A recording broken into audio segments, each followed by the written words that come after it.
I've been having really strange dreams lately. I'm not sure if they mean anything yet, but something about them has given me an awful feeling. Almost like there's some kind of sign about something bigger than I understand at the moment. If anyone has had any similar experiences, I'd love to hear about them. The first and most important thing to note is, when I was a kid, I used to frequently have vivid nightmares. There wasn't ever any kind of overarching theme to them, so I never really made much of it other than the fact that my brain really enjoyed terrifying me in my sleep. Ultimately, I've always categorized this as a good thing, because I think they've mostly helped me not be afraid of things in the real world. As I've gotten older, I've also learned to not let bad dreams linger in my mind.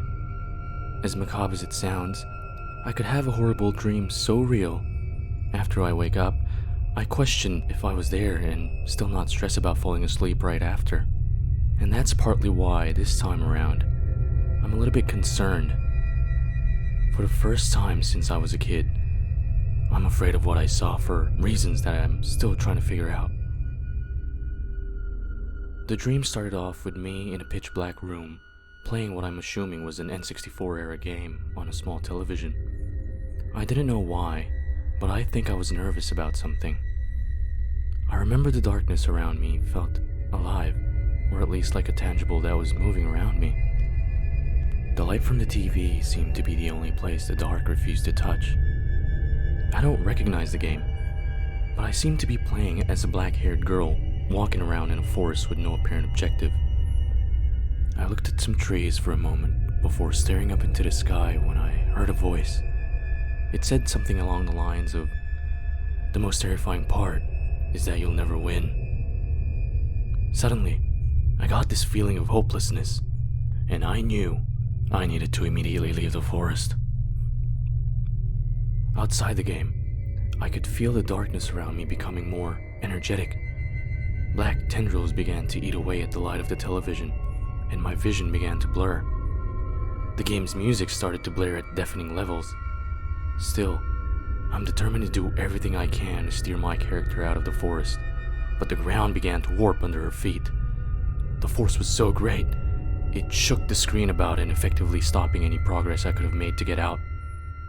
Then, almost as if the darkness had made its way into the game, a tree root resembling one of the tendrils shot up from underneath the ground and wrapped around the girl. Then everything went calm for a moment. From the bottom of the screen, something appeared with its back turned to me. It looked like a small sun with a texture of the moon.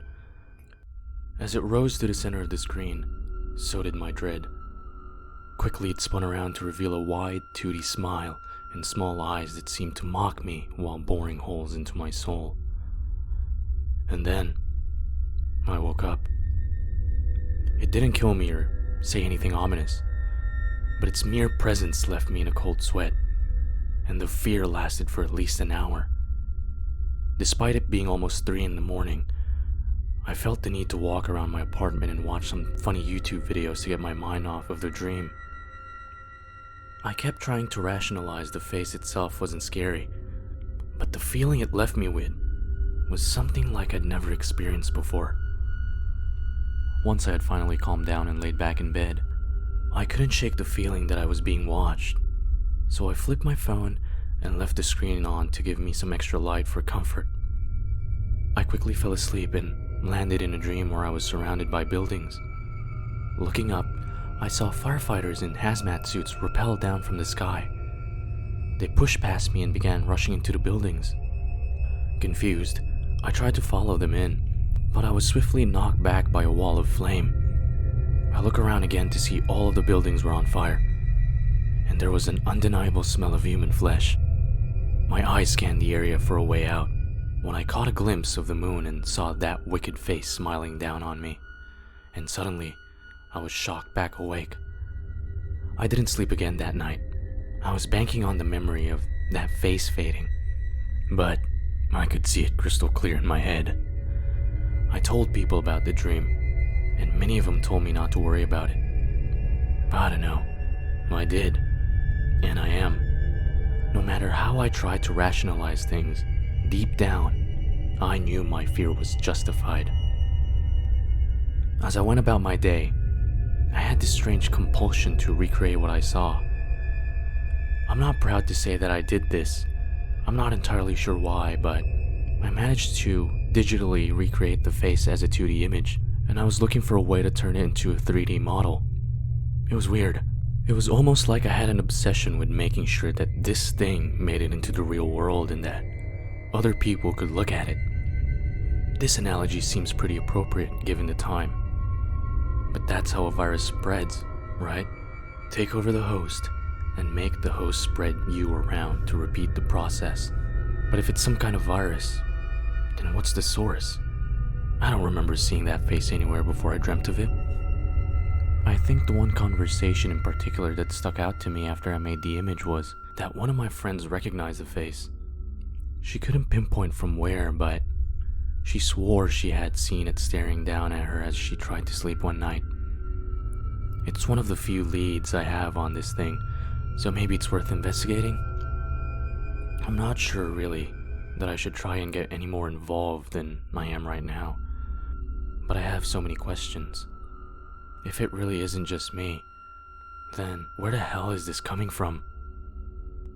I can imagine that many of you don't see the urgency that I seem to be addressing the situation with. It was just a bad dream. Who cares? And if I was in your shoes, I think I'd say the same thing.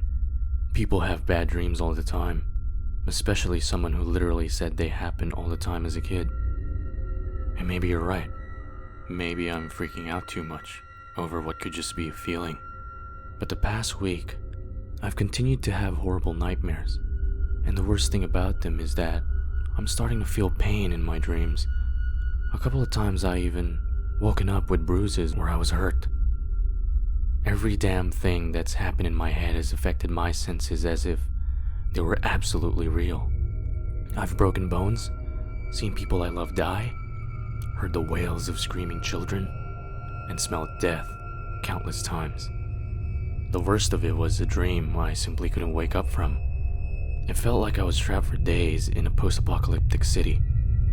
All I could do was wander and look upon the sheer chaos that had befallen whatever poor people lived there.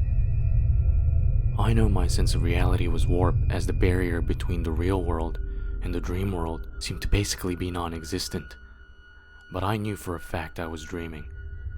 Because of this, I thought maybe I could attempt to change the outcome. But I was as powerless in there as I am out here. It's odd, feeling bad for people that aren't real. Still, as I walked through the near empty cities, seeing bodies in various states of decay and others very nearly on the brink of death, begging for their lives, you can't help but feel for them. The sky never changed either. It stayed a morose gray, and it felt like every foot I walked sapped just a bit more of my hope. Never enough to make me give up entirely, but just enough to leave me thinking that I could go home, just so that hope could be crushed, over and over. I eventually found the forest that I had seen in my initial dream, but I absolutely refused to step foot in it. I turned around to find literally anywhere else to go, but saw absolutely nothing. My two options were to fall into the vastness of empty space, or go to the place where I'd see that thing and face whatever consequences lay there. Either way, I couldn't win. When I stayed awake, I was stressed and feared to sleep. And when I went to sleep, hell awaited me. It was only then that the only sensible option was to give up in my moment of absolute realization. The last bit of hope died in me that day. I simply laid down, curled up, and waited. I woke up in my bed and I cried. Make of that what you will.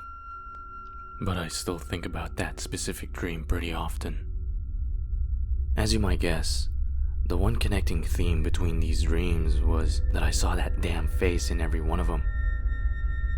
Sometimes not for more than a moment, but it was always there, always watching, always enjoying my suffering. It never spoke to me, but I did hear that voice again after one of my dreams, and it said a very familiar line. You've met with a terrible fate, haven't you? I'm still putting the puzzle pieces together, but I know that comes from the Majora's Mask game, popularized of course by that Ben Drowned story. Maybe this is related to that in some way? Then again, it could have just said that to mess with me and throw me off. Either way, it's all I've got so far. I need to figure out what's going on, but I'm afraid I'll just end up hurt. Then again, it's not like I can go on like this much longer. I've always had this idea that dreams are really alternate realities that you experience while you sleep. Is it possible that this thing is making me experience these other horrible real variations of myself? That would explain some of the bruising where I'd been injured. But if that's true, is it possible to get stuck in one of those worlds? And then what happens to you here? Could it be from one of those worlds? Maybe that's why I was so afraid of the first dream. Perhaps that version of me knew what that face represented. It scares me how little I know. Something kind of interesting happened when I went on a walk to try to clear my head. A homeless man called me over with a sign that read, "Change for wisdom." After giving him $5, he gave me some line about some disease and how I was sick. He claimed that he could smell the darkness on me and to not ignore the visions because they're tangible, whatever that means. He talked about how a guy not from here had seen an evil face. During his dream, he ended up killing someone.